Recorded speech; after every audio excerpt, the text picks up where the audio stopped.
भगवान शिव का एक नाम भगवान पशुपतिनाथ भी है। क्या आप इस नाम के पीछे की गाथा, मंदिर की कथा जानते हैं? पशु यानी वो जो जीवन में मोह, माया, लोभ, क्रोध और अज्ञान के बंधन में बंधा है, और पति यानी वो जो केवल स्वामी नहीं है बल्कि रक्षक है, मुक्तिदाता है, उद्धारक है। भगवान पशुपतिनाथ जो इस पूरे संसार के प्रत्येक बंधे हुए जीव को उसकी पशुता से ऊपर उठाकर शिवत्व तक पहुंचा देते हैं। पशुपतिनाथ की कथा प्रारंभ होती है हिमालय की गोद से। आप देख रहे हैं कथाएं विद आरजे कार्तिक। हिमालय की गोद, जहां धरती आकाश से बातें करती हैं, जहां नदियां मंत्रों की तरह बहती हैं और जहां की हवा में केवल ऑक्सीजन नहीं बल्कि दिव्यता घुली है, वहीं पर बसा है एक प्राचीन नगर, नेपाल की राजधानी काठमांडू। शिव जी की सांसों से स्पंदित एक जगा हुआ तपोस्थल इसे कहा जाता है, और इस नगर के हृदय में स्थित है वो स्थान जहां आत्मा की धड़कन भगवान शिव के नाम से ध्वनित होती है। वो स्थान है पशुपतिनाथ मंदिर। ये मंदिर कोई साधारण मंदिर नहीं है, बल्कि वो स्थान है जहां समय थम जाता है, जहां आत्मा अपनी यात्रा पर निकल पड़ती है, जहां पशुत्व से शिवत्व तक मिलने की कहानी है।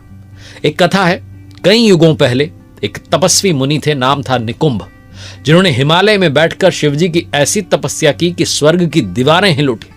भगवान शिव प्रसन्न हुए और उन्हें एक ऐसी विद्या दी जो किसी भी बंधे हुए जीव को मुक्त कर सकती थी, पशुपति विद्या। लेकिन जो देवताओं के राजा इंद्र थे, उन्हें यह विद्या चाहिए थी। मुनि ने उन्हें यह देने से मना कर दिया। इंद्र क्रोध में आ गए, मुनि की तपस्या को भंग करने का प्रयास किया, लेकिन तभी भगवान महादेव प्रकट हुए और उन्होंने कहा कि जिस विद्या से जीवों का कल्याण हो वो किसी एक की संपत्ति नहीं हो सकती। अब मैं स्वयं इस विद्या को धारण करूंगा और समस्त संसार के प्राणियों का पशुपति बनूंगा। उस दिन से भगवान महादेव केवल भोलेनाथ नहीं रहे, बल्कि पशुपतिनाथ बन गए, समस्त सृष्टि के स्वामी, समस्त बंधनों के काटने वाले। एक और कथा है, जब काठमांडू में कहते हैं राक्षसों का अत्याचार बढ़ गया, निर्दोष मनुष्य, मासूम पशु पक्षी सब त्रस्त थे, देवता असहाय थे, फिर उन्होंने पुकारा महादेव को। एक बार फिर से महादेव प्रकट हुए और उन्होंने राक्षसों का संहार किया और उस भूमि को पुनः पवित्र किया। वहीं पर जहां उनके चरण पड़े, वहीं पर बना पशुपतिनाथ मंदिर। एक और कथा है, जब भगवान महादेव जी ने हिरण का रूप लिया और हिमालय में छुप गए। सब उन्हें ढूंढते रहे। जब उन्हें पशु रूप में देखा तो देवता भी भ्रमित हो गए, स्तब्ध रह गए। तब उन्होंने स्तुति की, प्रार्थनाएं की। भगवान महादेव अपने रूप में आए और बोले कि मैं पशुपति हूं, वही जो पशुता से, पशुत्व से परे ले जाता है। एक और कथा है महाभारत की, और ये कथा जो है भगवान शिव की रहस्यपूर्ण लीला, पांडवों की भक्ति और पंच केदार के दिव्य प्रकट होने की कथा है, जो हर भक्त के रोम रोम को झकझोर देती है। पंच केदार की जो कथा है वो ऐसी मानी जाती है कि महाभारत के युद्ध में विजयी होने पर पांडव जो हैं वो भ्रातृ हत्या के पाप से मुक्ति पाना चाहते थे और इसलिए भगवान महादेव का आशीर्वाद पाना चाहते थे। लेकिन भगवान उनसे रुष्ट थे। भगवान जी के दर्शन के लिए जब वो काशी गए तो भगवान ने उन्हें वहां दर्शन नहीं दिए। वो लोग खोजते हुए उन्हें हिमालय आ पहुंचे। भगवान जी पांडवों को दर्शन नहीं देना चाहते थे, इसलिए वहां से अंतर ध्यान हुए और केदार में जा बसे। पांडव जो थे वो लगन के पक्के थे, वहां पीछा करते करते पहुंच गए। भगवान महादेव जी ने तब कहते हैं कि बैल का रूप धारण कर लिया और अन्य पशुओं में जाकर मिल गए। पांडवों को संदेह हो गया। तब भीम ने अपना विशाल रूप धारण करके 2 पहाड़ों पर अपने पैर फैला दिए। बाकी जो गाय बैल थे वो तो वहां से निकल गए, लेकिन भगवान जी जो बैल के रूप में थे वो पैर के नीचे से जाने को तैयार नहीं हुए। भीम समझ गए और बलपूर्वक उस बैल पर झपटे, लेकिन बैल जो था वो भूमि में अंतर ध्यान हो गया। तब भीम ने, कहते हैं, बैल की जो त्रिकोणात्मक पीठ थी उसका भाग पकड़ लिया। भगवान जी पांडवों की भक्ति से, उनके दृढ़ संकल्प से प्रसन्न हुए और महादेव जी ने तत्काल दर्शन देकर के पांडवों को पाप मुक्त कर दिया। उसी समय से भगवान जी की जो वो बैल की पीठ की आकृति है वो पिंड रूप में श्री केदारनाथ में पूजी जाती है। ऐसी मान्यता है कि भगवान जी जब बैल के रूप में अंतर ध्यान हुए तो उनके धड़ से ऊपर का भाग काठमांडू में प्रकट हुआ। वहां पर पशुपतिनाथ का प्रसिद्ध मंदिर है। उनकी जो भुजाएं हैं वो तुंगनाथ में, मुख जो है रुद्रनाथ में, नाभि महेश्वर में और जटा कल्पेश्वर में प्रकट हुई। इसलिए इन 4 स्थानों सहित श्री केदारनाथ को पंच केदार भी कहा जाता है। यहाँ शिव जी के भव्य मंदिर जो है इन पंच केदार की अगर मैं बात करूं तो वहां बने हुए। ये केवल पांडवों की कथा नहीं है, हर उस आत्मा की कहानी है जो अपने कर्मों से दुखी होकर मोक्ष की ओर चल पड़ती है।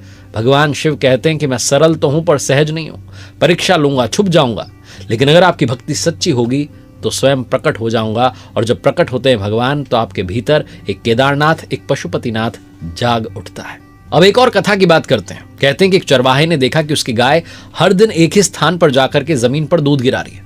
वहां कोई घास नहीं थी, कोई चारा नहीं था, खुदाई की गई और वहां से प्रकट हुआ एक दिव्य शिवलिंग। भगवान शिव प्रकट हुए और कहने लगे, जिसे तुम केवल भूमि समझ रहे हो वो मेरा निवास था, आज से ये स्थान पशुपतिनाथ कहलाएगा। अब नेपाल के काठमांडू मंदिर की बात करते हैं। इस मंदिर में स्थित जो शिवलिंग है वो कोई साधारण शिवलिंग नहीं है, ये 5 मुखों वाला है। हर मुख एक तत्व को, एक दिशा को, एक दर्शन को दर्शाता है। पश्चिम में जो मुख है वो सद्योजात, सृजन का प्रतीक कहा जाता है। उत्तर में जो मुख है वो वामदेव, सौंदर्य और करुणा का प्रतीक है।